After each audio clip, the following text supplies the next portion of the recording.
Hi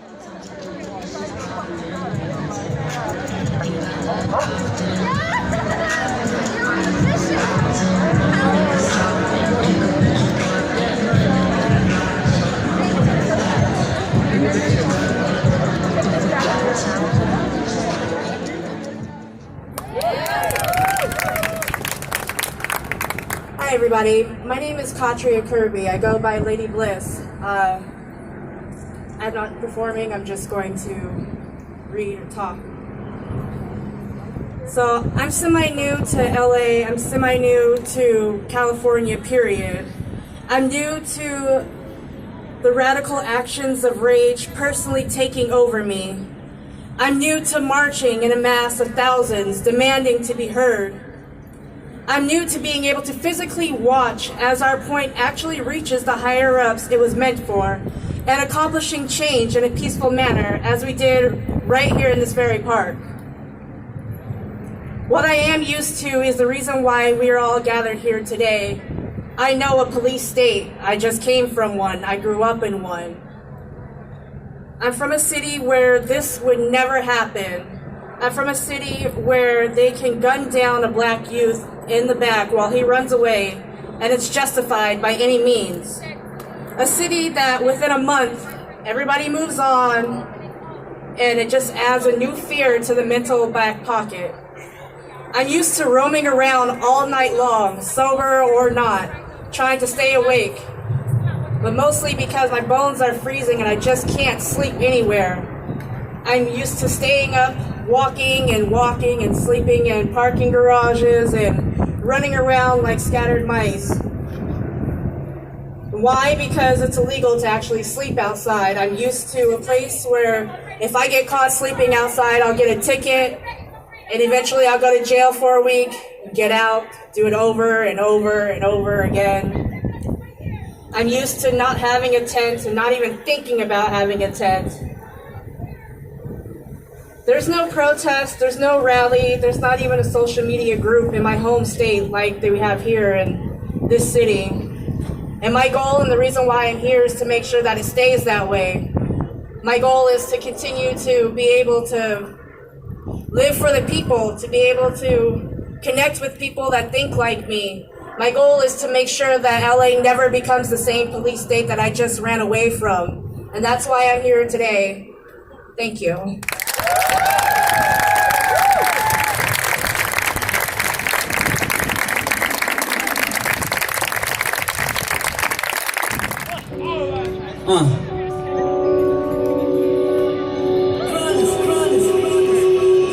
God bless George Floyd. Dead or alive, dead or alive. Dead or alive, dead or alive.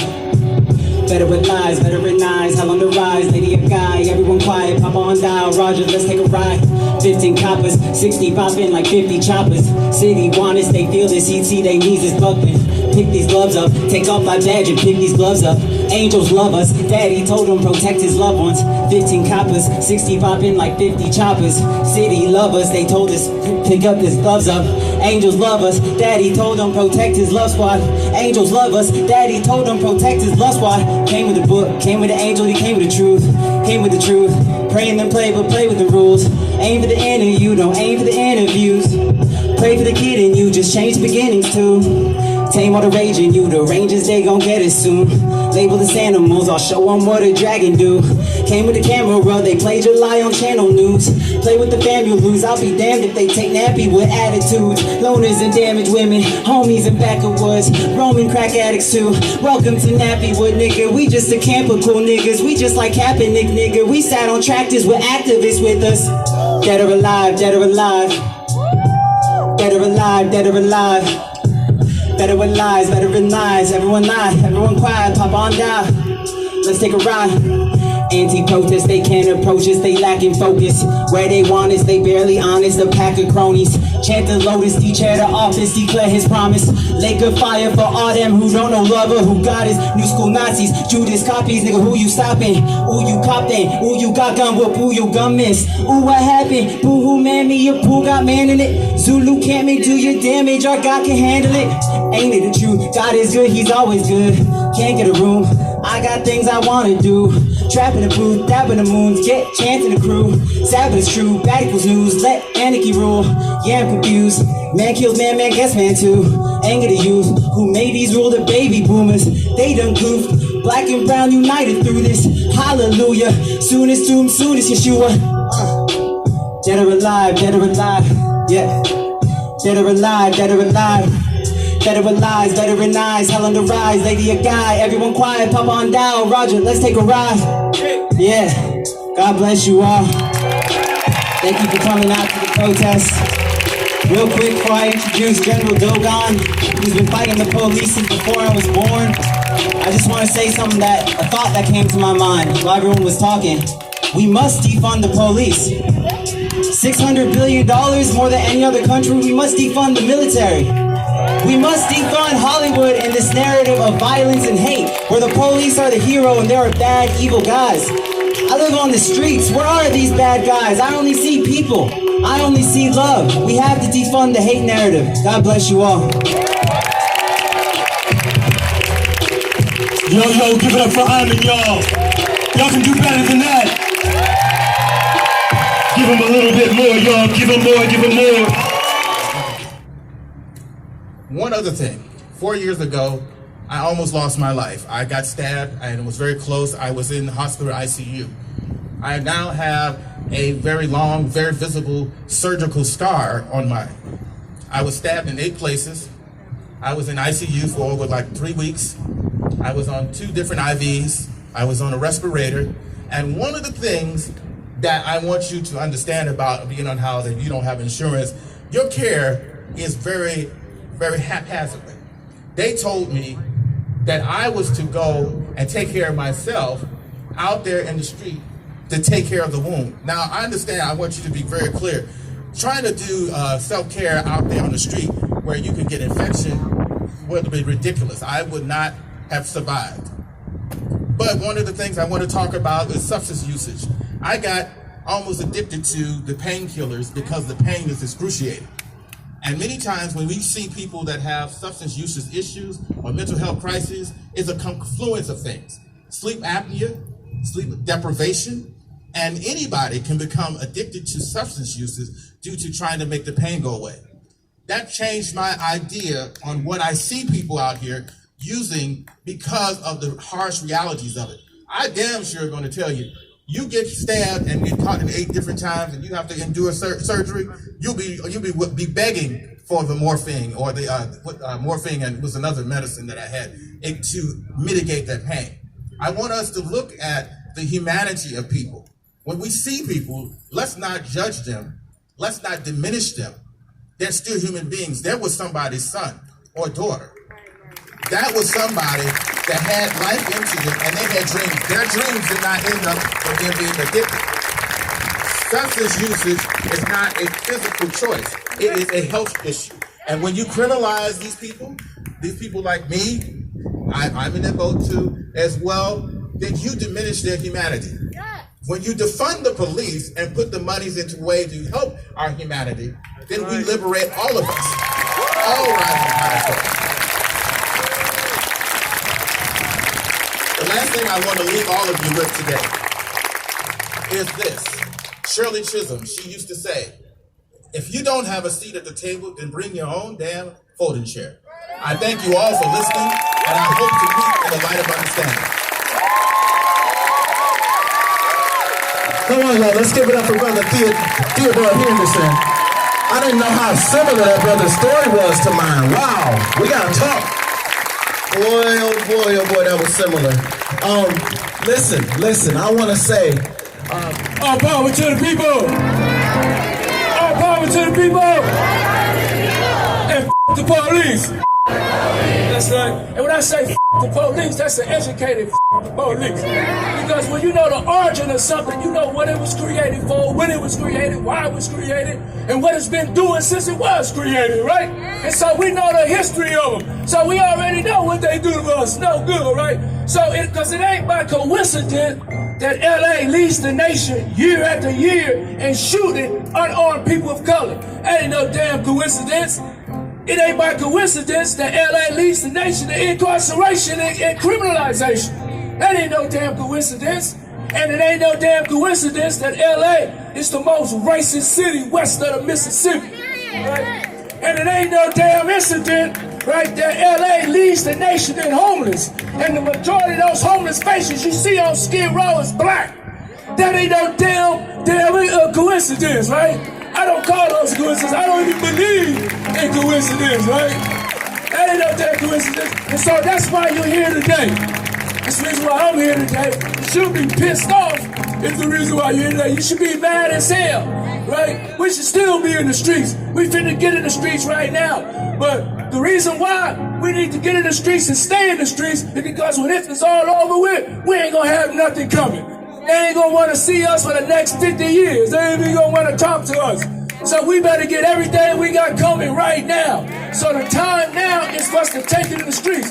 When you look around the other parts of the nation, you seeing people's taking it in the streets. And they re-changing, redesigning our communities. That's what we gotta do. We gotta take it to the streets and redesign our community, for there's housing for everybody or housing for nobody. We can't leave our homeless brothers out the streets. We gotta remove the police. I know they don't say f*** them. We don't need them. Send their ass on a rocket ship to planet Dum-Dum some damn where, right?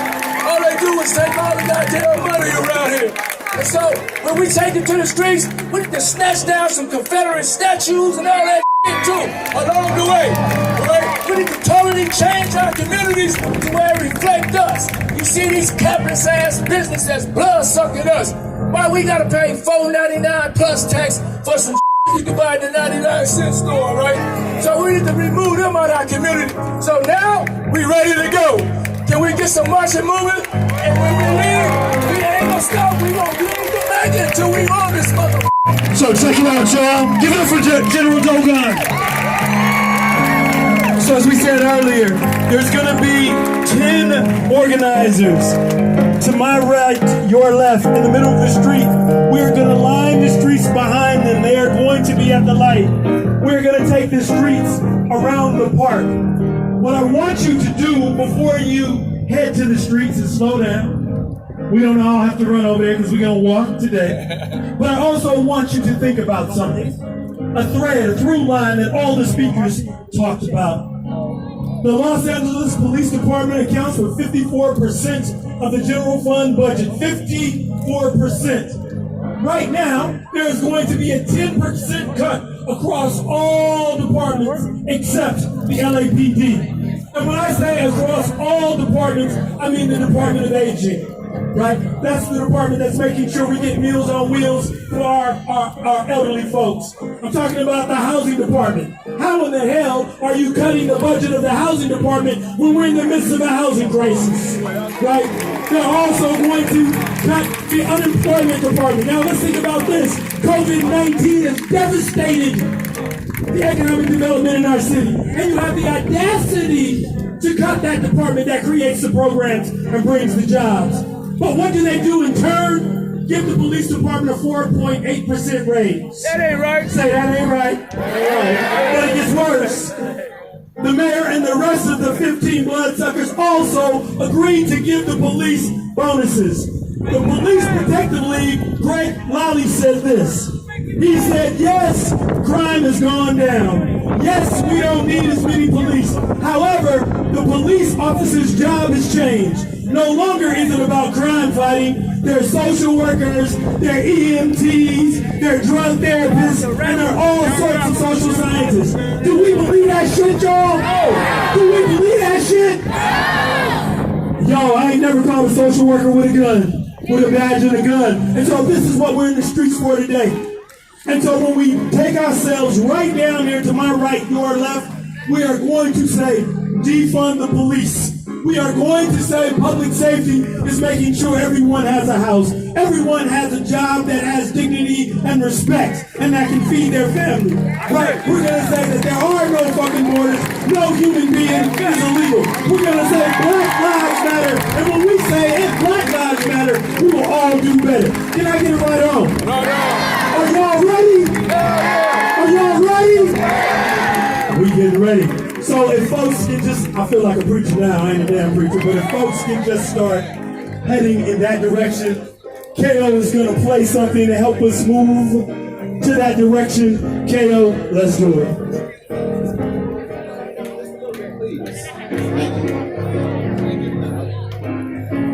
I woke up this morning with my mind, more keyboard please, stand on freedom. Oh, woke up this morning.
Increase happened before the COVID-19 crisis hit.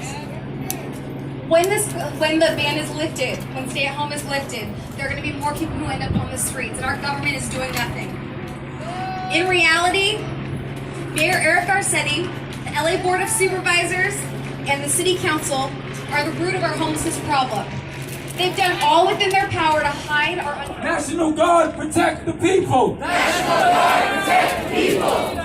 National Guard, protect the people! National Guard, protect the people! Protect the people, not the government! Protect the people, not the government! Protect the people, not the government!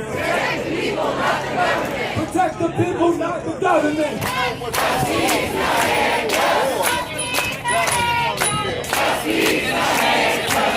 Everybody, I want everybody to know what happened. 100 days torture. Ho ho! Imagination has got to go. Hey, hey! Mayor Garcetti has got to go. Ho ho!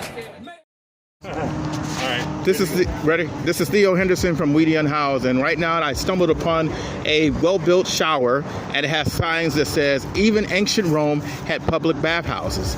Mayor Eric Garcetti took our showers. Can you talk about this? What happened?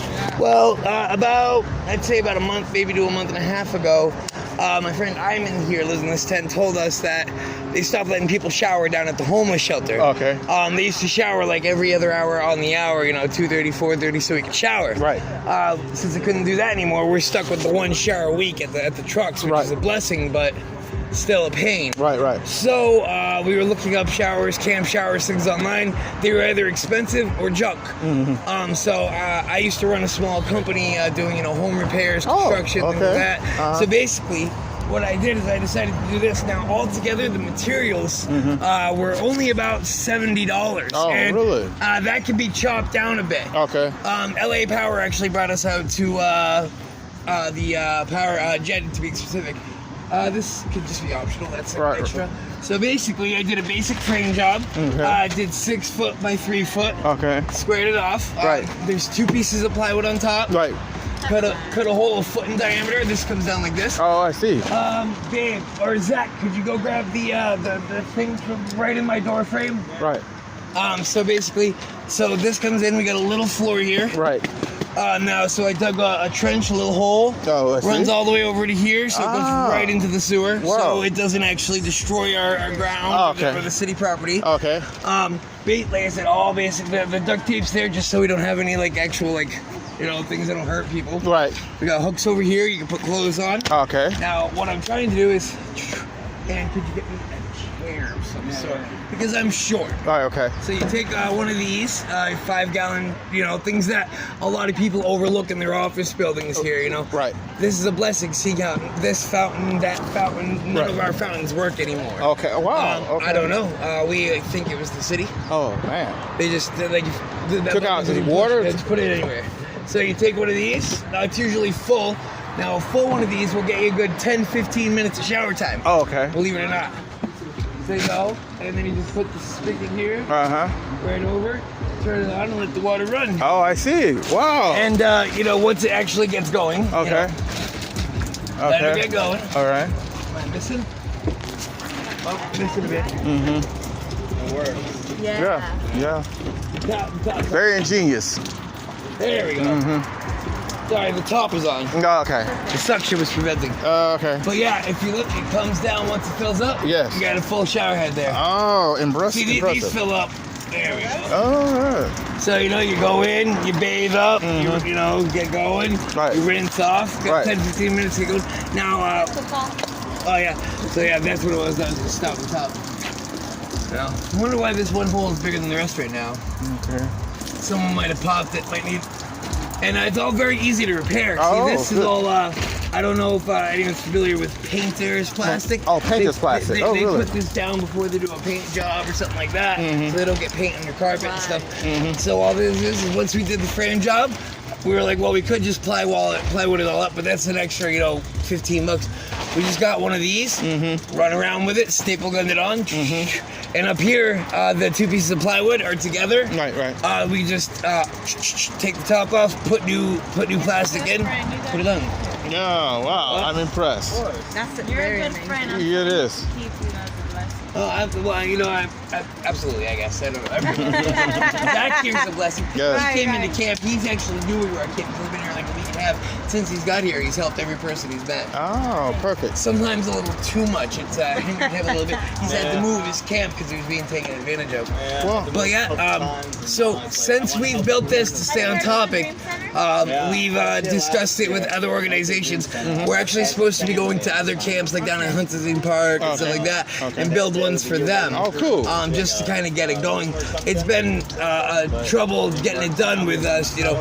We don't have to build it here, transport it whole, Right, there, right. transport it, then transportation is a Yes, problem, yes. scheduling is a problem. Yes. Plus, the whole reason I don't have the company and stuff anymore is I had a big car accident. Oh, I see. Yeah, a couple years ago, and it gave me a bum leg, and now I'm limping Mobility, around. right. Like right now, it's hurting. I don't know if you can't tell. My posture's changed from confident to hurting. I need to have a surgery done. I have, one of my spine slipped or something like that. I slipped a disc. Yes. I have a pinched nerve. And the pinched nerve is causing me to have sciatica. And it's I see. horrible. It's the worst pain I've ever had. So.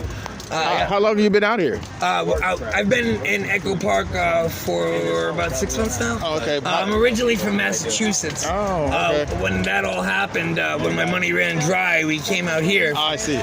When we left Massachusetts, there was snow to our eyeballs. Can you see why we came here? I can imagine so. You know, people die out there just from the cold. Yeah. You know, so out here is great. You know, the people in this park are great. Even the homeless.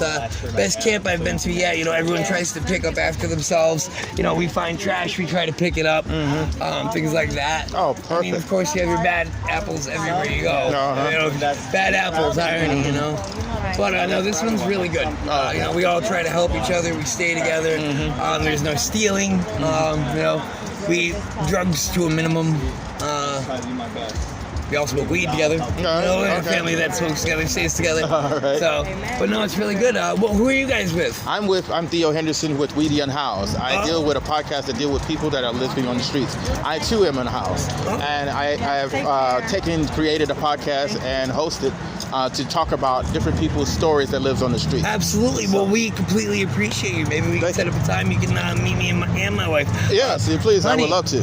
Honey, want to be on a podcast real quick? Say hi to people? No, not right now? Not time? All right. Well, I told him if he'd like to talk sometime, we can schedule the time to talk. Indeed. So, but yeah, no, that'd be great. We'd love to get our story out there. And what we really appreciate is people getting awareness out, trying to actually help us. And, there are more open homes in this country than there are homeless people. Yeah, absolutely. And there's no reason for us to be out on the street. I totally agree. Thank you again. What is your name again? Well, they call me Batman, but my name is Zach. All right. Zach, Batman, thank you. This is Theo Henderson from Unhoused. I thank you for showing us this, and we will definitely come back and give you guys another featured interview. Absolutely. Find out why they call me Batman. Yes, will do. This is Theo Henderson.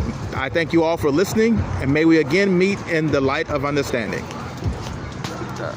Thank you very much for your time. I hope I was presentable enough. This is Theo Henderson from Unhoused. I'm in the studios with a gentleman that's running for Congress. His name is David Kim, and he has a platform that deals with the unhoused crisis that's going on. Let's introduce David. Hi, thanks for having me, Leo.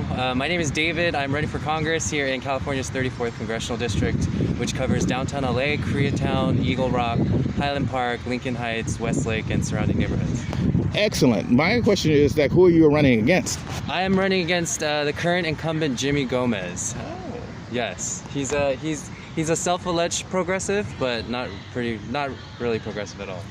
What got you started in wanting to run for Congress? So 10 months ago, I had no idea I'd be running for Congress. I was actually helping Kenneth Mejia run for Congress 2 years ago. I remember getting a text from him, reading about his platform and realizing, holy shit, like this is the platform to run on and to win. And so I ended up helping him. Unfortunately, he didn't win the election, but as a Green Party candidate, he got there's less than 1% registered as Green in our district, but he managed to win a total 28% of the total vote for the general election. Impressive. So that means a third of Democrats didn't even vote for their own candidate because they don't think he's progressive enough, and he hasn't been really doing anything for the district. So yeah. So you're with the Green Party, huh? I am not with the Green Party, so I was actually trying to get Kenneth to run again, but he was too tired from running because he was so burnt out. So then I was like, okay, fine, then you don't have to run with the Democratic Party, just run Green Party, but he still wouldn't because he was so tired. And so then I was like, you know what, then I'm going to throw my hat into the race. And I think for us to for me, I'm not really because I think the whole Democrat Party is corrupt and corporate anyway. But I think right now, just being realistic, it's a numbers game for us to really have a chance to win the progressives in this district. Right. We sort of need to win in Rome, play as they do, and then once we are able to take that to our advantage and win, then we can definitely put Los Angeles on the map, because it doesn't make sense that we've been neglected for so long federally on a national level. You know, I was thinking too, when I never heard of Mr. Gomez, but I had heard of Kenneth Mejia, and I heard about it, and there is like a seismic shift going on in the Democratic Party, from the old guard, from the new guard, who's saying some of the things are not working, which is one of the reasons why I think Bernie Sanders was much more palatable to people, and people like Andrew Yang, because they were looking for something different, something that's going to work instead of the established system that is already out there. So I want to touch on some issues, because tell us what your platform is, and then we can examine those questions and issues. Yeah, no, for sure. Well, the main reason that got me to run, before that, was helping Kenneth's campaign. And the reason why I helped out Kenneth's campaign was it just doesn't make sense where we have masses of people having 2 to 3 jobs just to make ends meet, masses of people unhoused. And then now COVID-19, everything's accelerated it, where now we have massive people with no jobs to make ends meet, and now the city's just opening up to brush everything under the carpet, acting like nothing happened. And so we're about to see a bunch of evictions happen. And so I think, kind of long story short, I feel like if we don't step up and stand up and run for office, then this is just going to get worse. Our 40-year wage stagnation is going to be 50 years, 60 years, 70 years. And so that's why I feel like you kind of nailed it right on. Instead of lip service anymore, where we're bailing out corporations, we really, really, really need to bail out the people right now. And so That's where the old guard and new guard is changing right now, where like our campaign, we're refusing to accept any corporate PAC money, any non-corporate PAC money, because we feel like it should really be directly from the people. Because when you have a current congressman who says, hey, everybody should have single-payer health care, but then he's taking the biggest donations from Big Farm, when he says, hey, public college should be free for everybody, but he takes the biggest donations from student debt collectors. It's like, come on, did your mom and dad tell you like to walk the walk and not just talk the talk? Like, because your actions aren't speaking louder than your words right now, and so. One of the things I noticed as well is with the old guard, and case in point, just before we started our interview, there was a gentleman over there who was railing against the younger generation. And I had to remind him gently that, you know, his elders did not approve of everything that he did. And it's also, you can't see the world from their eyes, and they can't see the world from your eyes. They realize that there's some things that are broken that the older generation may have didn't take care of, or just basically by indifference or by a change of opinion. It's okay with keeping the status quo. The younger generation, during their own language and their own ingenuity and innovativeness, are trying to do things that bring change. So with that said, there's a lot of people in Los Angeles, California, downtown, and the areas that you mentioned. There's a strong root. There's a pernicious weed that is sprouted up with, it's called NIMBYism. Yes. They have a very hostile idea of where unhoused people should be, where unhoused people should not be, and their viewpoint of the unhoused crisis is so out of touch, and it's been so out of touch for some years. How do you plan on addressing that, and what are you planning on doing to make the unhoused community's voice heard? Yeah, I mean, in regards to the NIMBYs, to first let you know clearly where I am, I'm a FIMBYist. So beyond YIMBY, I think YIMBYs are great, but I think we need to go a little further in the sense of with Los Angeles, we have less than 10,000 public housing units, which is so minuscule compared to other cities and counties all over the country. And that's because in the 1950s, there was actually a movement to stop public housing from happening.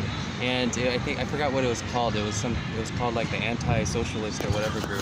But then they succeeded, and now we have, and that's actually made our housing crisis even worse, where we have gentrification continuing to happen, but yet our communities and people continue to get displaced or evicted and have just our parks and our streets to really call home now. And so I think there needs to be really a push where we are ending all developer money donations, and that obviously has to come on a federal level with ending Citizens versus United.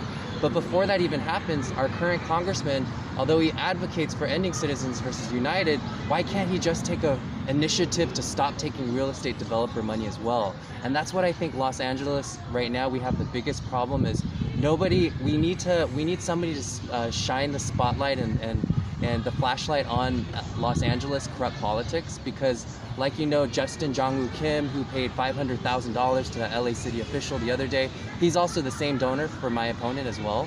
So you see LA being so corrupt in its developer money cash politics that this needs to expose. So one of my goals after getting elected into office is to expose this completely and have Los Angeles be investigated by the federal government with the money that's being taken right now. But then secondly, I think, so we need to end corruption at where it starts, and that starts with like everywhere here. Like my opponent, his wife is the chief of operations for Mayor Garcetti himself. So it's like when you see that kind of, not to say that inherently is bad, but if you're a federal congressman and your wife is the chief of operations for the mayor of Los Angeles, then there should be some better coordination between the housing funds that are delivered, like with the community block development grant. They granted up to $10 billion in the CARES Act, but where do we see the money? How is that being funneled? Are the cities and counties really working together with that? Has our congressman even had a discussion with our mayor about that? So I think in terms of that, like on the federal, state, and local level, everything is just shit, and so that needs to change. That's the first thing. But now number two, how do we do the solutions? And so our campaign, we've completely, fully embraced the homes guarantee, which was started by the People's Action, which was also sort of like an offshoot of the Bernie movement back in 2016. But the homes guarantee is all about reinvesting into public housing. There's about $70 billion worth of improvements that need to be made to current public housing.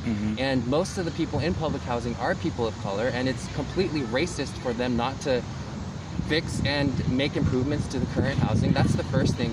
And then number two, we need to go ahead and build 12 million social housing units, because that's the number of households that are in poverty right now, and that are homeless across the nation. And so it's building that minimum 12 million.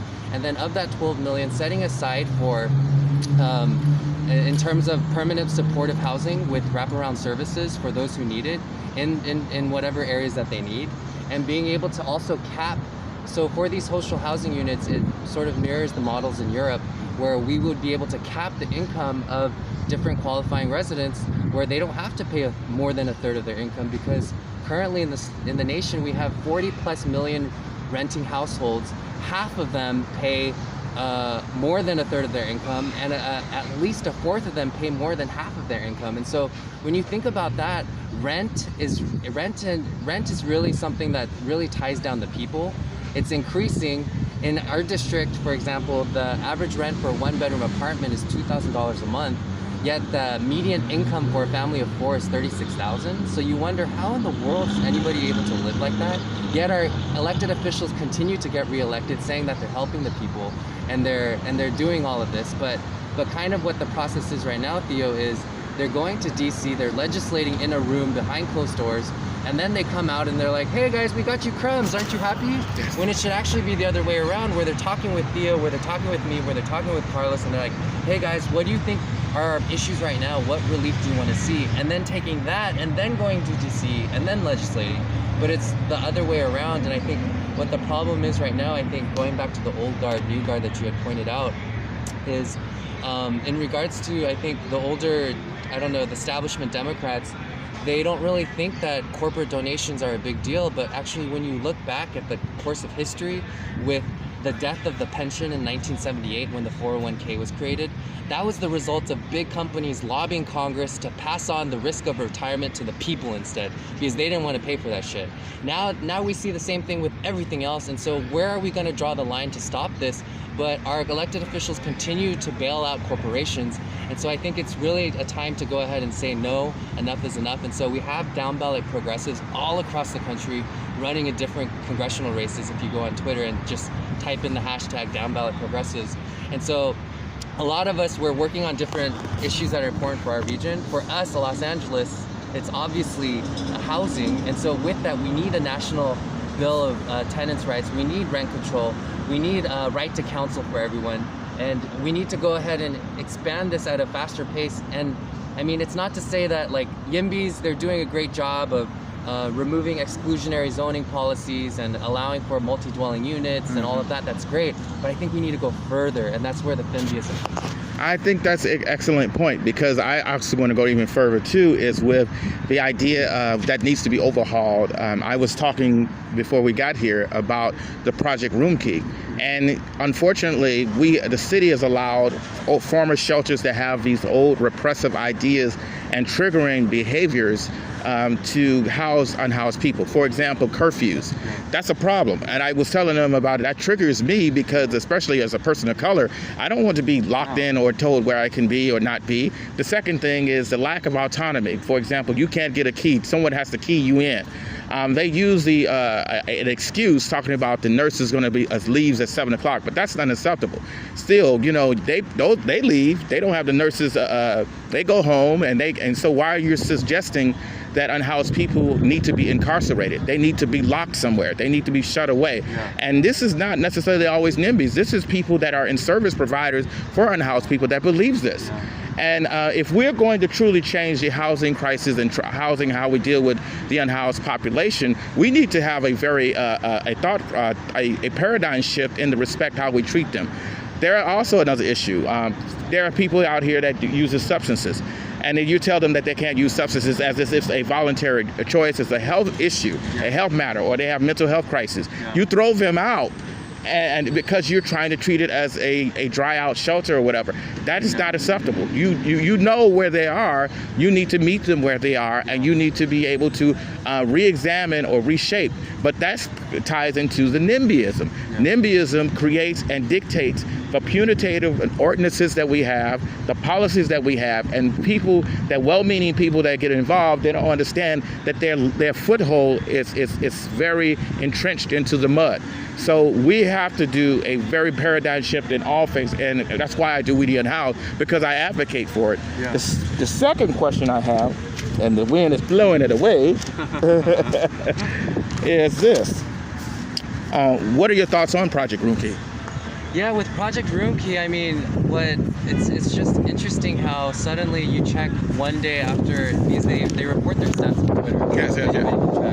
But it's like, why do you have suddenly 3,000 builds without there being any updates? What are you guys just changing the numbers in the Excel spreadsheet? And so I think the first thing is accountability. Mm-hmm. There should actually be a deeper accountability process where people are able to do public comment, where there's actually weekly updates on that, and people are able to contribute to how that process is being done.